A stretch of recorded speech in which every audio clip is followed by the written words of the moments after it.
此剑名为大罗剑，薄如蝉翼，可数剑一鞘，能够随时随地飞剑出手，敌手往往反应不及，便已身亡。还能在战斗中随意裂变，令对手防不胜防。剑平一斩，能轻松挡下袭来暗器，堪称是会分身术的宝器。一片安宁的村庄里，几个青年男女正在练习轻功，可试了几次也还是差之毫厘。还是武功最好的明珠手到擒来。此时，一匹识途老马匆匆赶回，马背上则是身受重伤的柳夫人。几人慌忙将柳夫人抬回。庄内的男女老少皆是闻讯而来，深知自己已是时日无多，柳夫人便将埋藏心底的秘密公之于众。曾经，他们都是柳城百姓，20年前遭遇盗匪作乱，匪兵众多，围城3月，虎视眈眈，增援军队迟迟不来。历经3月，城中已是弹尽粮绝，几乎到了人相食的地步。柳城守将柳将军誓死不降，决意明日带领残兵出城，为百姓杀出一条生路。临行前，将整座城池的金银财宝收集起来，交由手下副官柳怀德与柳宗2人保管护送出城。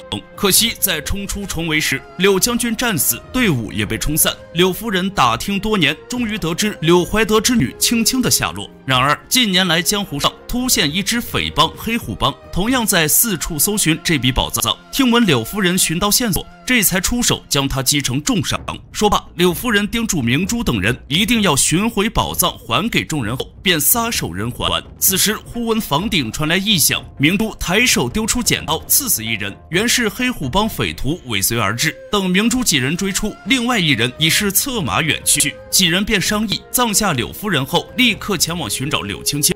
而逃走的匪徒回到黑虎帮，将方才偷听的话尽数说出，黑虎帮主便派遣手下前往抓人。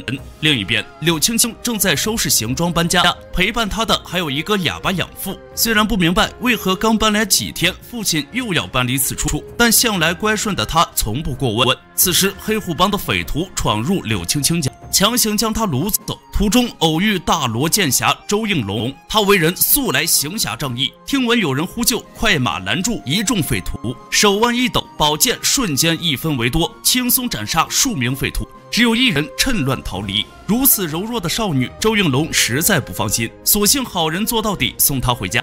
途中碰巧被赶来的明珠等人撞见，一路跟在2人身后。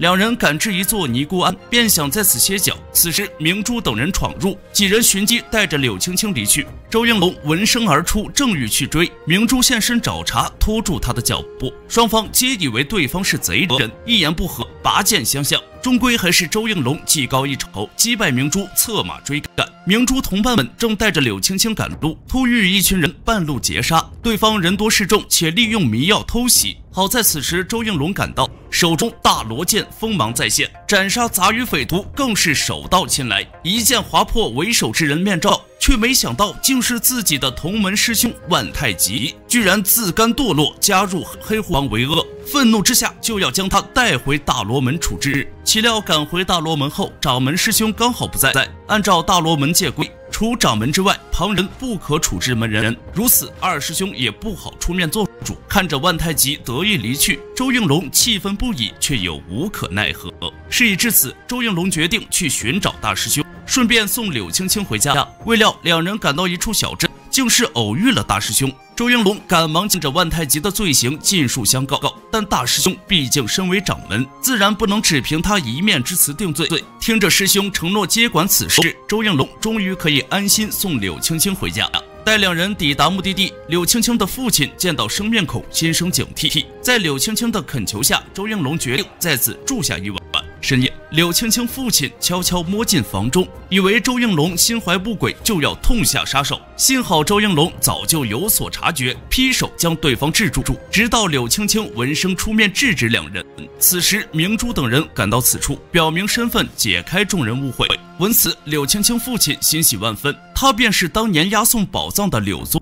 当年冲出包围时，他与大部队失散，同行的柳怀德夫妇伤重身亡，他便将女儿视如己出，不惜假扮哑巴苦守宝藏20年。如今终于再次见到柳城遗民，当即将藏宝图取出交给明珠。岂料黑虎帮已经率众而来，明珠赶忙将藏宝图收起，翻过围墙，打算先行离去。然而黑虎帮早已围住四方，明珠大意之下中了对方的五毒迷魂烟，身上的藏宝图也被抢走。等到众人解决余下匪徒，好在柳宗还记得藏宝地点。等到众人赶去，却发现宝藏已经被黑虎帮捷足先登。而另一边，黑虎帮将挖出的宝箱带回，打开一看，里面装着的竟是一堆石子。黑虎帮主怒极，这次他要不择手段得到宝藏。隔日，周应龙碰巧在野外撞见大师兄，将近来发生的事告知，两人便走到一旁商议对策。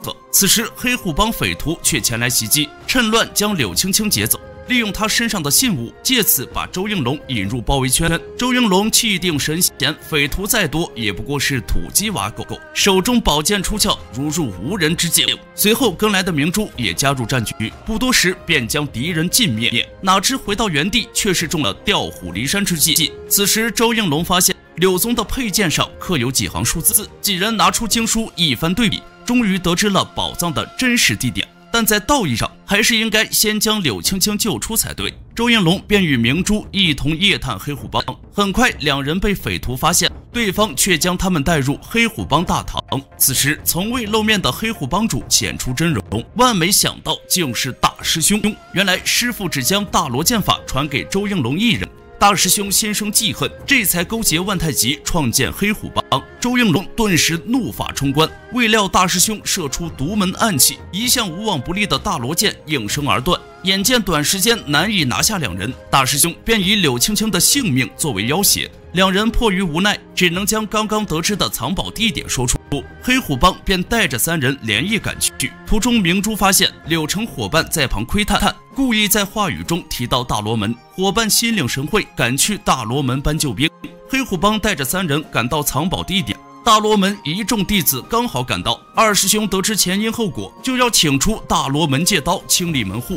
霎时，狭小的破庙中掀起混战。大罗门戒刀虽为利器，可驾驭宝刀也需自身强横。二师兄实力稍逊，被大师兄残忍杀害。其余人也不是黑虎帮高手一合之敌，尽数饮恨。黑虎帮找到了埋藏的宝藏，还要一把火彻底毁尸灭迹。好在还有伙伴尚有余命，解开周应龙三人束缚。周应龙带上大罗门戒刀，门外黑虎帮还未离去，双方再度交手。这一次，大师兄的暗器再也没能击断戒刀，近战搏斗，两人武艺不相上下，甚至大师兄的剑法犹有过之。加上周遭匪徒在旁掠阵，周应龙只能疲于应付，接连遭创。未料刀剑相击，戒刀当场断裂，从中却弹出了一柄新的大罗剑。大师兄还想拼死一击，也被大罗剑轻易挡下。而此刻，明珠也解决了剩余匪徒，夺回了宝藏，抛出长刀贯穿其身。这个阴险狡诈的恶徒终于伏诛。最后，明珠将逝去的同伴安葬，带着宝藏回归故乡。